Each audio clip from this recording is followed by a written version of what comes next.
C'est loin hein, dans l'histoire de l'antisémitisme, hein, ça existe. Mélenchon l'a repris récemment. D'ailleurs, j'ai fait aussi, c'est sur mon site internet. Alors, je ne voulais pas imprimer parce que je ne pouvais pas tout imprimer. J'allais dire, je me suis amusée, mais ce n'était pas du tout un amusement. J'ai répertorié chronologiquement toutes les propos, les prises de position, l'entourage qui prouvent l'antisémitisme lié à LFI et à Mélenchon. Donc une liste en fait, hein.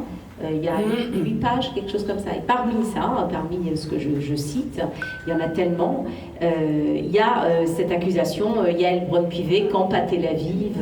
Voilà, c'est la reprise quand même hein, des propos de Drummond, de la France juive, etc. On est exactement sur la même thématique. Donc ça fait partie intrinsèque de la lutte contre l'antisémitisme actuel. C'est les poncifs antisémites qui reviennent à l'ordre du jour. Et c'est effectivement à nous de les dénoncer, et vous voyez, on se heurte à beaucoup d'ignorance aussi. Parce que quelqu'un qui n'a pas étudié forcément l'histoire de l'antisémitisme et qui dit bon, elle campe à Tel Aviv, il emploie le mot camp, et alors, sauf que évidemment quand on a les références, on sait exactement de quoi il s'agit.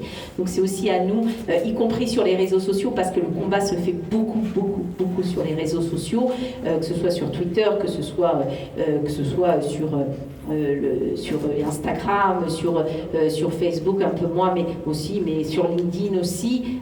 C'est vraiment parce que les journalistes regardent ça. Et les journalistes, par exemple, regardent beaucoup Twitter et il y a des choses qu'on peut faire remonter comme débat. Et donc, c'est très important d'y être et ça fait partie du combat que nous menons.